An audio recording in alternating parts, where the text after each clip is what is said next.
Pousse des cris de joie, Sion la belle, lance des acclamations, Israël. Réjouis-toi, exulte de tout ton cœur, Jérusalem la belle. Le Seigneur a écarté de toi les jugements. Il a détourné ton ennemi. Le roi d'Israël, le Seigneur, est ton saint.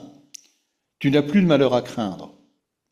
En ce jour-là, on dira à Jérusalem, n'aie pas peur, Sion, ne perds pas courage. En ton sein, le Seigneur ton Dieu est un héros sauveur. Il fera de toi sa plus grande joie. Il gardera le silence dans son amour.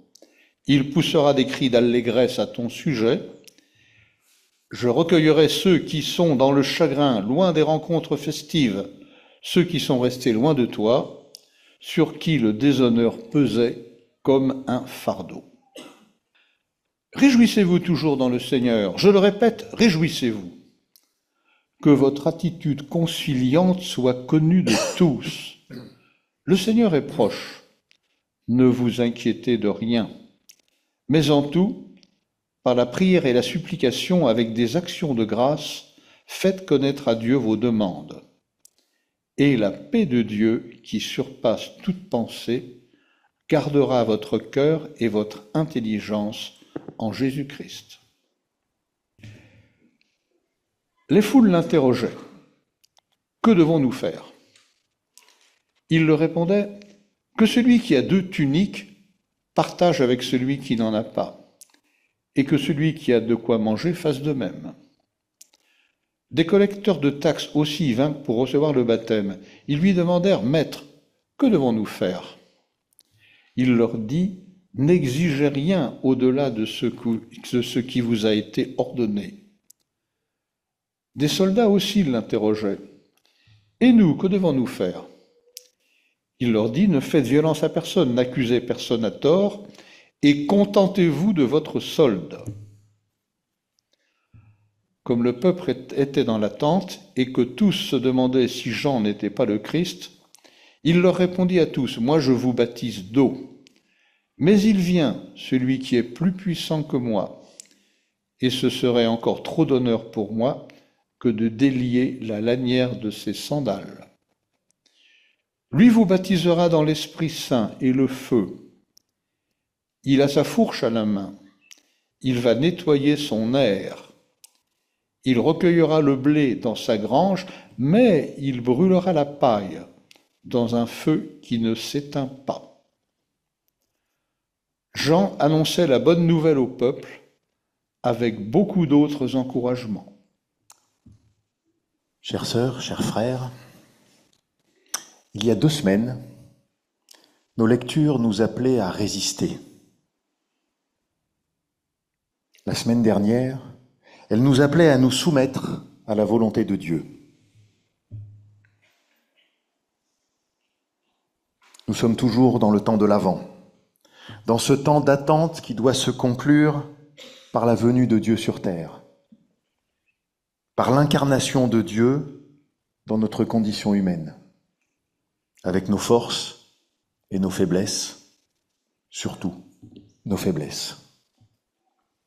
Alors nous sommes invités à mettre à profit ce temps pour nous recentrer sur ce qui nous porte dans notre foi, mais aussi dans notre vie de tous les jours, mais surtout dans notre vie de chrétien, c'est-à-dire la vie de celles et ceux qui ont l'immense joie de croire que Christ est Dieu,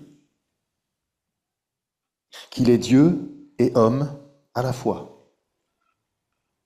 Qu'en venant à la vie sur terre, il réunit l'humanité avec le Créateur, avec le Père de toutes choses. C'est pour vivre pleinement cette réunion, cette union de Dieu avec l'humanité, à travers sa venue en Jésus-Christ, que nous cheminons dans ce temps de l'Avent. Alors après nous avoir appelés à résister à la facilité, puis à nous soumettre à la volonté de Dieu, nos lectures aujourd'hui nous appellent à ne pas douter. Alors ne pas douter de quoi, me direz-vous? Eh bien, c'est ce à quoi je vous propose de réfléchir maintenant. Commençons en revenant sur la première lecture que nous avons partagée, celle extraite du livre de Sophonie. Dans ces quelques versets, nous lisons deux exhortations. La première est une exhortation à la joie, une exhortation à exulter de joie, c'est-à-dire exprimer sa joie intensément, sans retenue. Et pourquoi une telle intensité? Parce que le Seigneur, je cite, a écarté de toi les jugements. Et parce qu'il a, je cite encore, détourné ton ennemi. Autrement dit, après un temps de chaos, après un temps de tragédie, après un temps de souffrance, tel que Sophonie les décrit au début de son livre, le Seigneur, qui nous aime et a compassion de nous, vient nous restaurer. Nous restaurer dans la paix, nous restaurer dans la prospérité, nous restaurer dans la confiance. Et comment le Seigneur nous restaure-t-il? Il le fait comme il l'a fait pour Jérusalem, en venant en son sein. Je cite à nouveau, « Le Seigneur est en ton sein, tu n'as plus de malheur à craindre. » Ce qui est arrivé à Jérusalem nous est arrivé aussi. Le Seigneur est venu au sein de l'humanité dans son ensemble, comme dans notre humanité, en chacune et en chacun de nous. Il est venu avec la force et la puissance de son salut, celui qu'il offre à Jérusalem et à nous-mêmes à travers Jérusalem. Cela nous est d'autant plus assuré que Dieu prendra du plaisir en nous lorsqu'il nous sauvera. Et cela nous conduit directement à cette deuxième exhortation que nous donne à lire cet extrait du livre de Sophonie. Je cite à nouveau, « N'aie pas peur, ne perds pas courage ». Cette exhortation, dans l'hébreu, n'est pas un impératif, comme les celles d'exulter, mais elle est sous la forme jussive, qui est une forme grammaticale qui exprime une invitation ferme. Alors je vous dis ça comme une vérité, mais pour ceux qui étaient là jeudi soir, je le dis aussi avec prudence. Ceux qui étaient là jeudi soir comprendront, les autres pourront revoir la conférence en visio lorsqu'elle sera mise en ligne. Et vous comprendrez. Être dans la joie, ne pas avoir peur, nous sont demandés par Sophonie avec une fermeté dont la vocation est de nous inviter à ne pas douter. Et pour être encore plus sûr que nous ne doutions pas de la volonté de Dieu, de toujours nous restaurer dans la paix et dans l'amour, après ces deux exhortations, Sophonie nous fait une promesse. Ou plus précisément, c'est Dieu qui nous fait, par la bouche de Sophonie, cette promesse. Cette promesse de s'occuper de celles et ceux qui sont restés dans le chagrin ou dans le déshonneur. S'occuper de ceux qui sont restés dans le chagrin ou dans le déshonneur, pour eux aussi, les restaurer dans la joie. Alors oui, bien que ces versets, par leur numéro, 14, 18, j'invente rien, peuvent nous faire penser à la tragédie de l'horrible guerre, comme je vous y invitais juste au début de ce culte, souvenons-nous aussi que de l'enfer des tranchées, des hommes n'ont pas douté. Ils n'ont pas douté de l'humanité et de la puissance salvatrice de Dieu lorsqu'ils ont fraternisé pour un temps de paix à Noël 1914. Tournons-nous à présent vers l'Épître aux Philippiens et le passage que nous en avons lu. Souvenons-nous que Paul écrit cette lettre alors qu'il est en prison et qu'il ne sait pas s'il en sortira vivant ou s'il mourra. Et dans cette situation plus qu'incertaine, Paul témoigne d'une confiance absolue. Bon, il est vrai qu'il avait un tempérament entier, que la demi-mesure n'était pas sa principale qualité, mais ce qui est sûr, c'est qu'il ne doutait pas. Je le cite, « Ne vous inquiétez de rien », écrit-il. Il ne doute pas de l'amour de Dieu, il ne doute pas de son projet de paix pour l'humanité. Paul ne doute pas que dans nos prières, lorsque nous entrons en relation avec Dieu, nous soyons au profit de sa paix et à travers elle, de son amour. Paul nous l'affirme. Le Seigneur est proche. Cela peut s'entendre dans un sens eschatologique. La fin des temps est proche. Le moment où nous verrons, où nous vivrons la paix de Dieu, ce moment arrive bientôt. Même si le temps qui a passé depuis, près de 2000 ans, nous rappelle que le temps de Dieu n'est pas vraiment le nôtre. Quoi qu'il en soit, c'est une proximité temporelle qui nous conduit à l'assurance de sa venue et de son salut. Une assurance qui doit ôter nos doutes et nos incertitudes. Mais cette phrase, « Le Seigneur est proche », peut aussi s'entendre au sens géographique. J'ai envie de dire au sens physique. Une proximité physique avec Dieu. Cette proximité, cette présence physique nous renvoie à Sophonie qui annonçait à Jérusalem « Le Seigneur est en ton sein ». Paul s'inscrit dans la même logique, celle d'un Dieu présent, présent au milieu de nous, comme en nous. Par ailleurs, Paul nous invite à ne pas être passifs dans notre relation à Dieu. Nous pensons souvent, nous l'exprimons régulièrement, que Dieu sait mieux que nous ce dont nous avons besoin.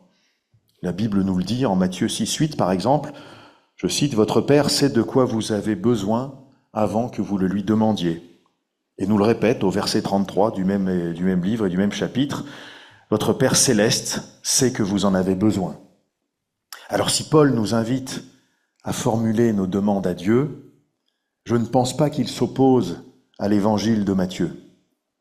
En cela d'ailleurs, il suit l'invitation de Jésus lui-même. « Demandez et l'on vous donnera. » Cette volonté et cette invitation à ne pas être passif dans notre relation à Dieu rejoint à mes yeux la dynamique dans laquelle nous devons nous placer pour ne pas douter de la paix de Dieu et de sa volonté de nous restaurer après chaque épreuve que nous traversons. Venons-en maintenant à notre lecture aujourd'hui de l'Évangile selon Luc. Nous pouvons distinguer dans cet extrait deux parties. La première pourrait se résumer à la question « Que devons-nous faire ? Comment devons-nous nous comporter ? Comment Dieu attend-il que nous nous comportions ?» Et c'est Jean le baptiseur, qui nous apporte des réponses à ces questions. La première chose qui nous est demandée est de partager. Partager, que ce soit notre manteau comme notre nourriture. Partager. Quoi que nous partagions implique de la générosité. C'est une évidence, me direz-vous. Mais partager induit aussi de ne pas douter. Car si nous doutons du lendemain, si nous doutons de l'avenir et de notre condition, nous ne pouvons pas partager, car nous avons peur de ce que ce que nous aurons donné nous manque par la suite. Les vêtements comme la nourriture sont essentiels à notre vie, nous pourrions dire à notre survie.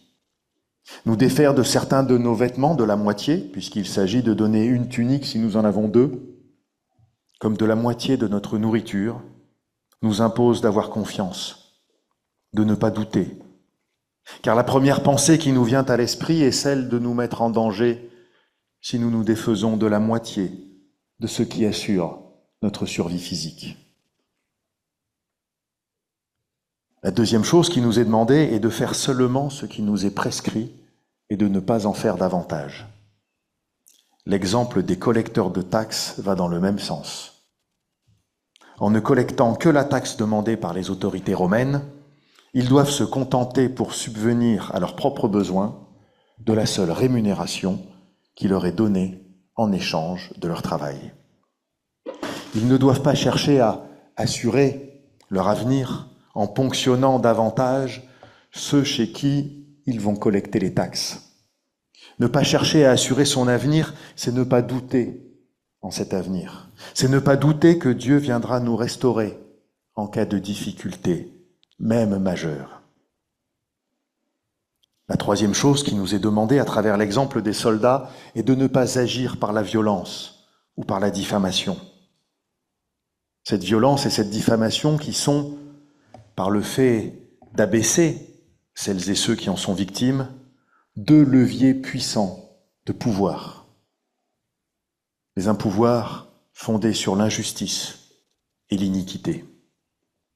Ne pas vouloir prendre le pouvoir sur les autres pour en tirer quelque avantage propice à assurer nos lendemains, c'est aussi ne pas douter de nos lendemains.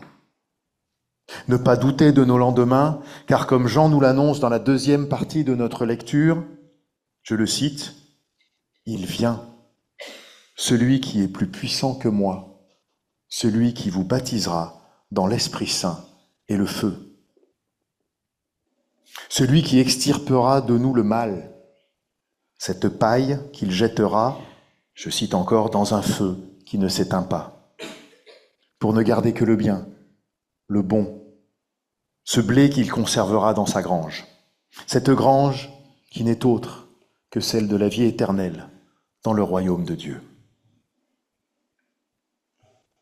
Alors, sœurs et frères, j'espère que ce matin, je vous aurai aidé à ne pas douter. J'espère que dans les temps difficiles que nous traversons, face au dérèglement climatique, nous l'avons cité au début de ce culte, que nous ne parvenons pas à juguler, face aux guerres, face à la montée des extrémismes et des radicalismes, face à la misère que nous croisons chaque jour plus présente que la veille, face à toutes les formes de violence, face au nombre sans cesse croissant de chrétiens persécutés à travers le monde. Ne doutez pas, ne doutons pas. Jésus-Christ est venu. Il a renouvelé l'alliance que Dieu a faite avec l'humanité. En ce temps où chaque seconde nous rapproche encore un peu plus de la joie de fêter à nouveau l'incarnation de Dieu parmi nous, en ce qui me concerne, j'espère vous avoir aidé à ne pas douter de sa présence avec nous et en nous. C'est lui qui nous l'annonce. Je suis avec vous tous les jours, jusqu'à la fin du monde. J'espère vous avoir aidé à ne pas douter de la force de sa paix, cette paix qu'il est venu nous apporter et nous laisser. Je vous laisse la paix, je vous donne ma paix.